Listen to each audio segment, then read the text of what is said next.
Hello, welcome to the channel, welcome to the another video of success way. আরও একটা নতুন video ইকোনমিক্সের। যারা এখনো অবধি সাকসেস ওয়ে চ্যানেলটাকে সাবস্ক্রাইব করেনি তারা অবশ্যই সাবস্ক্রাইব করে নাও। এবং দেখো, আজকে আমরা ডেভেলপমেন্ট ইন্ডিকেটর নিয়ে ভিডিও করব। তো দেখো, ডেভেলপমেন্ট ইন্ডিকেটরের ব্যাপারে যখন কথা বলবো তখন আমরা বেশ কিছু মেজার্সের উপর কথা বলবো। তো ফার্স্টে দেখো, প্রথমে ওভারঅল ডেভেলপমেন্টকে যদি আমরা দেখতে চাই তাহলে আমাদের প্রথম যেটা আসে সবার প্রথমে এইচডিআই। এইচডিআই হচ্ছে হিউম্যান ডেভেলপমেন্ট ইন্ডেক্স, যেটা ইউনাইটেড নেশনের থ্রুতে মেজারটা নেওয়া হয়েছে ইউনাইটেড নেশন ডেভেলপমেন্ট প্রোগ্রামের আওতায়। ঠিক আছে, নেক্সট আমরা আসি ইনইকুয়ালিটিতে। ইনইকুয়ালিটি ব্যাপারটা কি? ইনইকুয়ালিটি মানে হচ্ছে বৈষম্যতা, ইকুয়ালিটি মানে কি? সমতা। তাহলে ইনইকুয়ালিটি মানে আনইভেন ডিস্ট্রিবিউশন। তো বেসিক্যালি আমরা এখানে ইনকাম ইনইকুয়ালিটিকে দেখি। তো সেটার জন্য আমরা গিনি কোএফিসিয়েন্টকে কিন্তু ধরতে পারি। ঠিক আছে, গিনি কোএফিসিয়েন্ট সবসময় এটা মাথায় রাখবে 0 to 1 এর মধ্যে লাই করে। ঠিক আছে, নেক্সট হচ্ছে পোভার্টি। দেখো, পোভার্টি মানে কি? পোভার্টি মানে গরিব বা গরিবি, তাই না?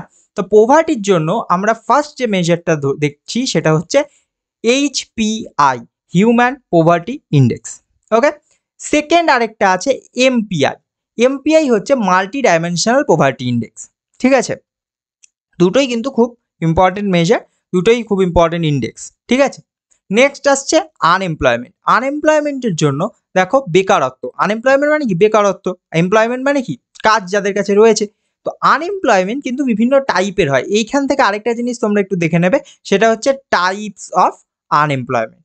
ঠিক আছে, টাইপস অফ আনএমপ্লয়মেন্ট, এইটা তোমরা এখান থেকে একটু দেখে নিও। আমি যেহেতু ইন্ডিকেটর নিয়ে কথা বলছি তাই জন্য এই ভিডিওতে বলছি না। ঠিক আছে, যাই হোক, তা আনএমপ্লয়মেন্টের জন্য রয়েছে আনএমপ্লয়মেন্ট রেট।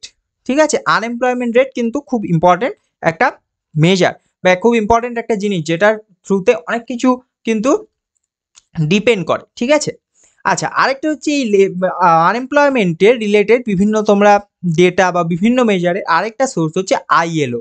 ঠিক আছে, আইএলও থেকেও পাওয়া যেতে পারে বেশ কিছু ডেটা বা এই ধরনের জিনিসগুলো।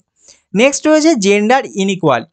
দেখো, জেন্ডার ইনইকুয়ালিটি যখন আসে তখন বেসিক্যালি আমাদের সোসাইটিতে the weaker section of our society like woman, right?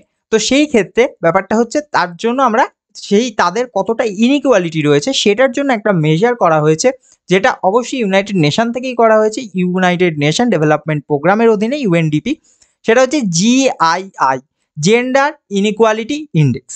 ঠিক আছে, নেক্সট আমরা দেখছি এনভায়রনমেন্ট। দেখো, এনভায়রনমেন্ট যখনই আমরা বলি তার মানে আমরা কি কি দেখি? বায়োডাইভার্সিটি, ক্লাইমেট চেঞ্জ, ঠিক আছে, এনার্জি, এনভায়রনমেন্ট প্রোটেকশন, এগুলো দেখি। এখন বর্তমানে খুব একটা জিনিস নিয়ে কথাবার্তা হচ্ছে, সেটা হচ্ছে এই যে সাস্টেনেবল ডেভেলপমেন্ট। ঠিক আছে, সাস্টেনেবল ডেভেলপমেন্টের আন্ডারে কিন্তু এসডিজি, ঠিক আছে, সাস্টেনেবল ডেভেলপমেন্ট গোল, এসডিজির আন্ডারে কিন্তু 17টা গোল আছে। ঠিক আছে, তো যাই হোক, এনভায়রনমেন্টের যখন আমরা ইন্ডিকেটর দেখি, দেখো, ওয়ার্ল্ড ডেভেলপমেন্ট ইন্ডিকেটার্স, WDI। ঠিক আছে, এছাড়াও কি আছে? ডিফারেন্ট এসডিজি গোল, যেমন বললাম 17টা গোল আছে। তো 17টা গোলের আন্ডারেও বিভিন্ন ডেটা পাওয়া যায়। ঠিক আছে, তার মাধ্যমেও কিন্তু অনেক কিছু আমরা মেজার করতে পারি বা ইন্ডিকেট করতে পারি। তার সঙ্গে আরেকটা কি আছে? ইপিআই। ঠিক আছে, এনভায়রনমেন্ট পারফরমেন্স ইন্ডিকেটর। তো এই কটা ইন্ডিকেটর হচ্ছে খুব ইম্পর্টেন্ট, যেহেতু অনেকের পরীক্ষা রয়েছে এমসিকিউ বেসড। তো সেই জন্য কোন জিনিসের জন্য কি ইন্ডিকেটর ইউজ হয় সেটা অ্যাটলিস্ট একটু মাথায় রেখে দিও। তো এই ছিল আজকের video. Thank you, keep watching success way.